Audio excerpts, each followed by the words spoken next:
kasih Tuhan Yesus. Kami datang ya Tuhan, membawa setiap pujian kami, penyembahan kami untuk kemuliaan nama-Mu Tuhan. Dengan segenap hati kami Tuhan, dengan segenap kekuatan kami ya Bapa, kami datang ke hadapan-Mu ya Bapa, mencari wajah-Mu, hingga menikmati hadirat-Mu ya Tuhan. Terima kasih ya Bapa, terima kasih. Terima kasih Tuhan Yesus. Amin, amin. Dengan segenap hati,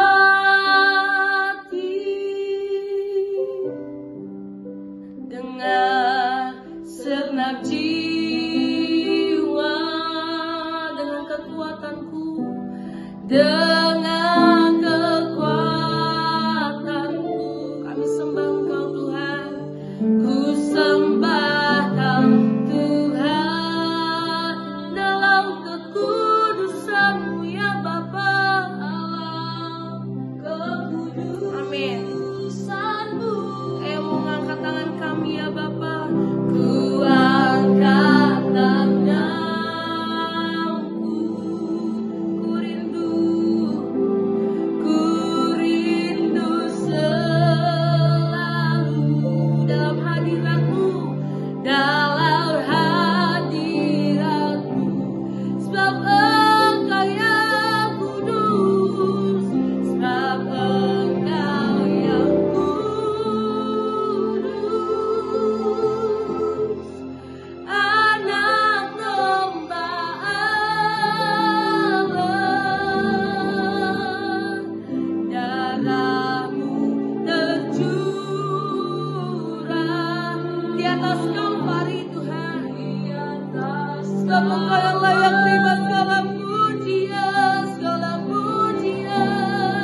Engkau yang layak terima segala hormat. Terima kasih Tuhan Yesus, terima kasih. Hari ini kami mendengarkan suara-Mu Tuhan. Kami mau diperbaharui, kami mau diubahkan oleh kuasa firman Tuhan. Kami buka pendengaran kami, kami buka hati kami, kami buka pikiran kami untuk menerima firman Tuhan dalam kehidupan kami. Dalam nama Tuhan Yesus, kami berdoa dan mengucap syukur, haleluya. Amin. Shalom Bapak Ibu Saudara yang kasih Tuhan. Kita berjumpa lagi dalam perenungan intim dengan Allah. Pada hari ini, hari Kamis tanggal 3 Juli 2025, kita akan mendengarkan dan merenungkan sebagian daripada firman Tuhan yang bertemakan dengarkan kata-kata Anda. Pada perenungan hari ini yang berfokus di dalam Yakobus 3 ayat 1-12 dan pembacaan Alkitab kita dalam 1 tahun ini terdapat di dalam Mazmur pasal 46 sampai pasal 51. Saya harap Bapak Ibu Saudara-saudari dapat membacanya terlebih dahulu. Saya akan bacakan dalam Yakobus 3 ayat 10 demikian firman Tuhan. Dari mulut yang satu keluar berkat dan kutuk. Hal ini, saudara-saudaraku, tidak boleh demikian terjadi. Dalam kehidupan sehari-hari, khususnya dalam keluarga, konflik kerap kali timbul bukan karena peristiwa besar, melainkan karena kata-kata kecil yang terucap tanpa pertimbangan. Yakobus 3 ayat 10 menegur kita dengan keras. Dari mulut yang satu keluar berkat dan kutuk. Hal ini, saudara-saudara, tidak boleh demikian terjadi. Ayat ini seolah menampar kesadaran kita. Bagaimana mungkin dari mulut orang percaya bisa keluar pujian kepada Tuhan, tetapi juga hinaan kepada sesama? Keluarga ilahi dibangun bukan hanya dari tindakan kasih, tetapi juga dari ucapan yang lahir dari hati yang dikuasai kasih Kristus. Kata-kata yang terucap dari mulut kita seringkali menjadi jendela bagi orang lain untuk melihat kedalaman hati kita. Maka tema hari ini mengajak kita untuk mendengarkan kata-kata kita sendiri, karena kata-kata itulah yang memperlihatkan sejauh mana kita masih membutuhkan pengampunan dan pemulihan dari Allah. Yang pertama, kata-kata yang harus kita dengar dari hati sendiri. Apa yang kita katakan seringkali mencerminkan kondisi batin kita.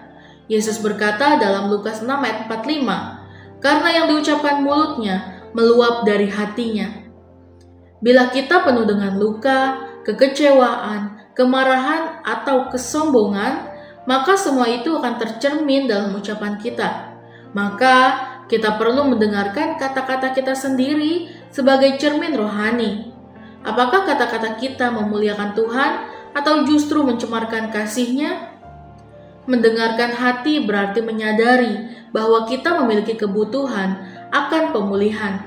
Bila kita mudah menyalahkan, mudah melukai, atau sering menyindir, mungkin kita sedang menutupi kepahitan dalam hati.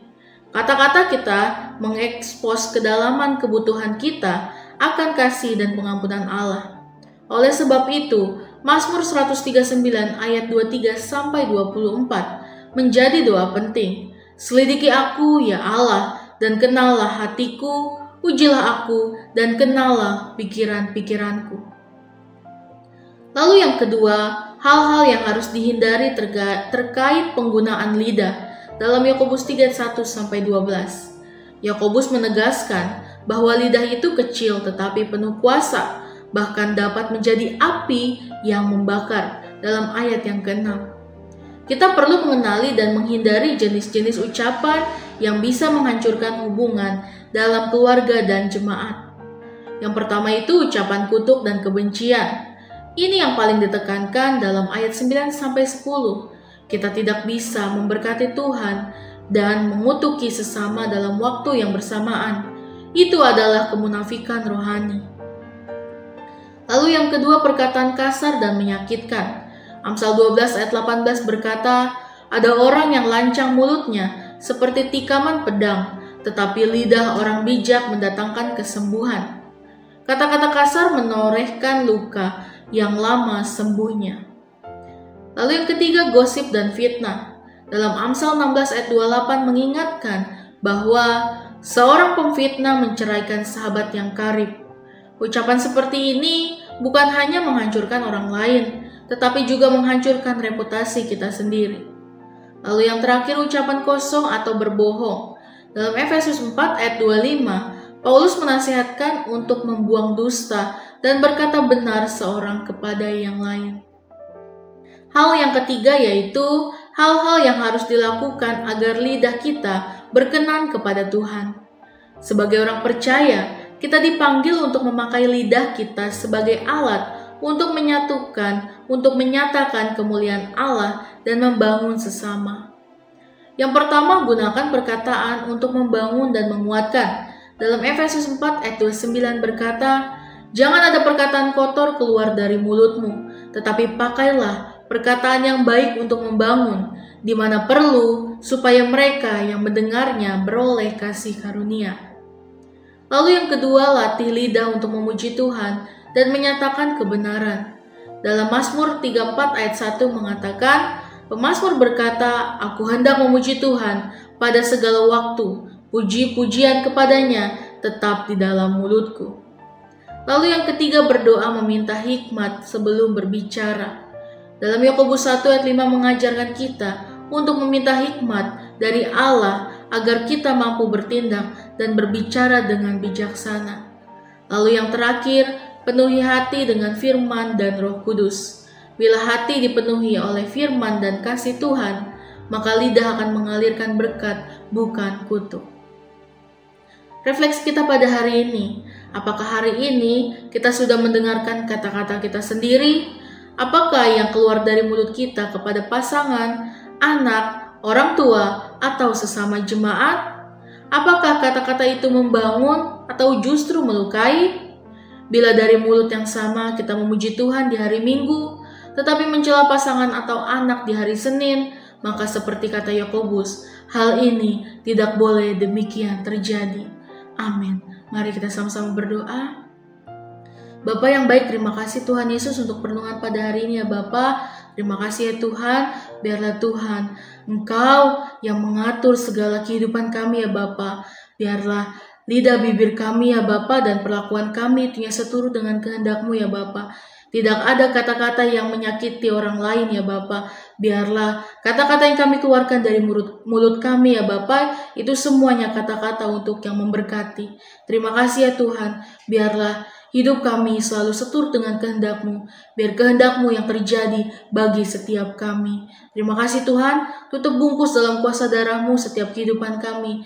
Terima kasih ya Bapa. Dalam nama Tuhan Yesus. Haleluya. Amin. Salam sejahtera bagi kita semua. Shalom.